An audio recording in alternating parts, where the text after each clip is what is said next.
Batavia. Batavia adalah ibu kota Hindia Belanda yang wilayahnya kini kurang lebih menjadi Jakarta, ibu kota Indonesia. Batavia didirikan di pelabuhan bernama Jayakarta yang direbut dari kekuasaan Kesultanan Banten.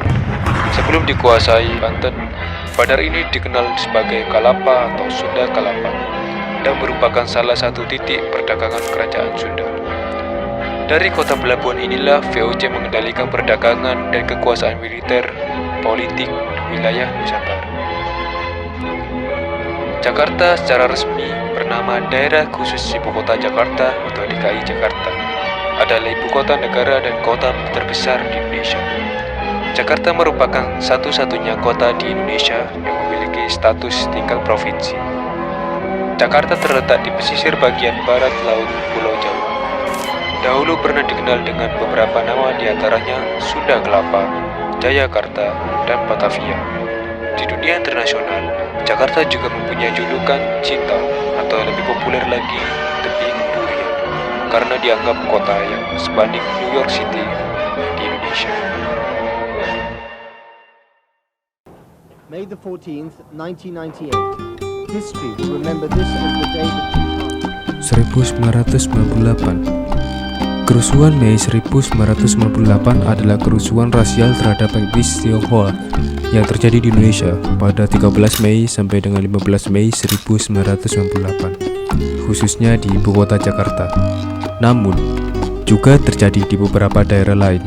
Kerusuhan ini diawali oleh krisis finansial Asia dan dipicu oleh tragedi Trisakti di mana 4 mahasiswa Universitas Trisakti ditembak dan terbunuh dalam demonstrasi 12 Mei 1998. Hal ini pun mengakibatkan penurunan jabatan Presiden Soeharto serta pelantikan B.J. Habibie.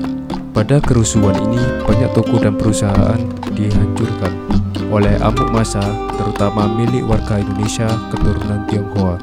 Konsentrasi kerusuhan terbesar terjadi di Jakarta, Medan, dan Surakarta. Dalam kerusuhan tersebut, banyak warga Indonesia keturunan Tionghoa yang meninggalkan Indonesia.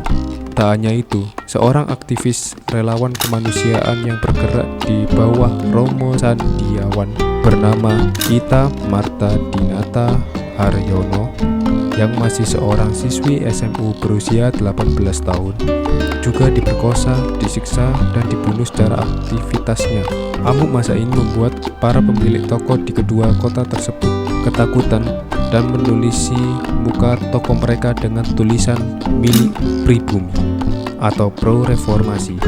Karena penyerang hanya fokus ke orang-orang Tionghoa, kerusuhan ini masih banyak diliputi ketidakjelasan dan kontroversi sampai hari ini.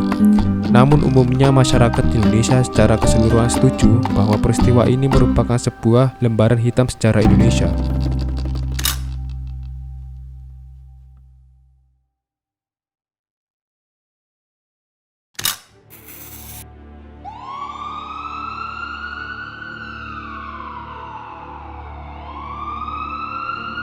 Virus corona adalah jenis baru dari coronavirus yang menular ke manusia. Virus ini bisa menyerang siapa saja seperti lansia, orang dewasa, anak-anak, dan bayi, termasuk ibu hamil dan ibu menyusui. Infeksi virus corona disebut COVID-19 pertama kali ditemukan di kota Wuhan, Cina pada akhir Desember 2019. Virus ini menular dengan sangat cepat dan telah menyebar ke hampir semua negara, termasuk Indonesia.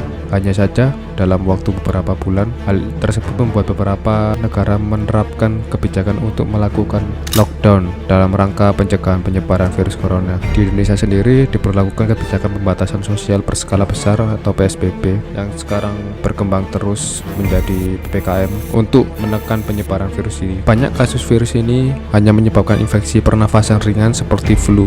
Namun virus ini juga bisa menyebabkan infeksi pernafasan berat seperti infeksi paru-paru. Virus ini menular melalui percikan dahak atau droplet dari saluran pernafasan, misal ketika berada di ruang tertutup yang ramai dengan sirkulasi udara yang kurang baik atau kontak langsung dengan droplet.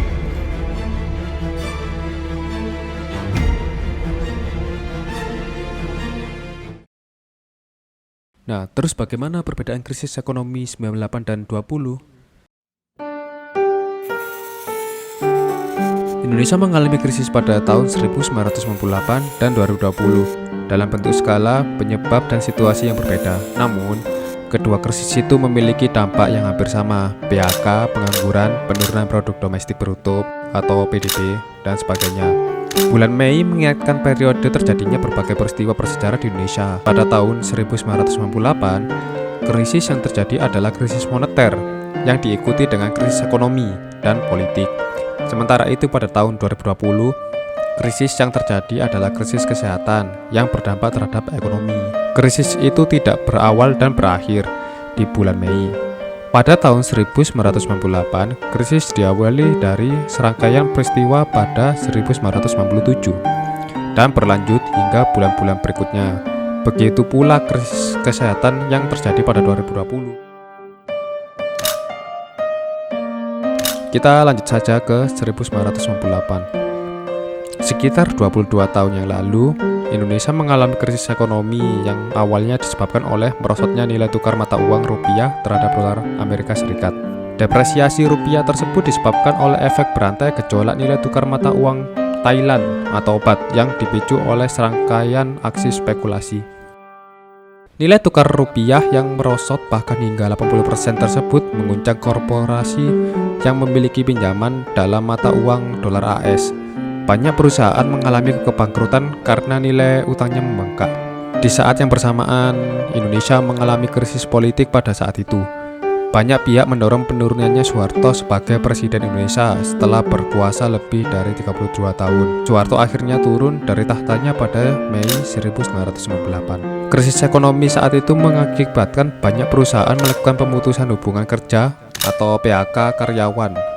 Menurut data Bank Indonesia, jumlah pengangguran penuh dan pengangguran tidak penuh mencapai 13,7 juta orang sepanjang 1998. Selain itu, pertumbuhan ekonomi Indonesia minus 13,8% sepanjang tahun 1998. Inflasi melonjak hingga 77% atau tertinggi dalam beberapa puluh tahun terakhir. 1998 adalah salah satu inflasi melonjak hingga 77% atau tertinggi dalam beberapa puluh tahun terakhir. 1998 adalah salah satu periode terburuk dalam sejarah Indonesia modern.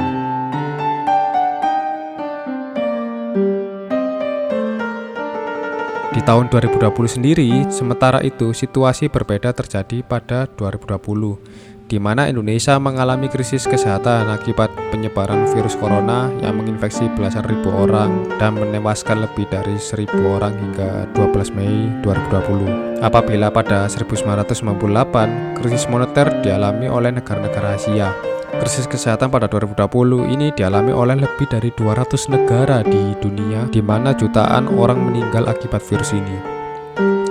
Krisis kesehatan mendorong pemerintah di banyak negara membuat kebijakan lockdown.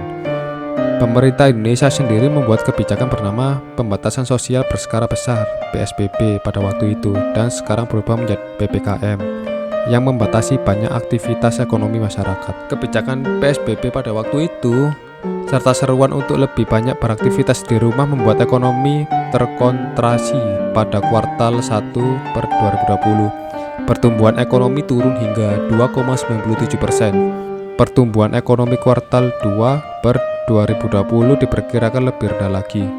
Krisis kesehatan akibat corona juga membuat banyak perusahaan mem-PHK atau merumahkan karyawannya karena tidak lagi dapat beroperasi secara normal. Guncangan akibat corona juga dirasakan oleh usaha mikro, kecil, dan menengah atau UMKM. Menurut pemberitaan Detik, berdasarkan data Kemenaker pada 1 Mei 2020, jumlah pekerja sektor formal yang telah dirumahkan akibat pandemi corona telah mencapai 1.032.960 orang.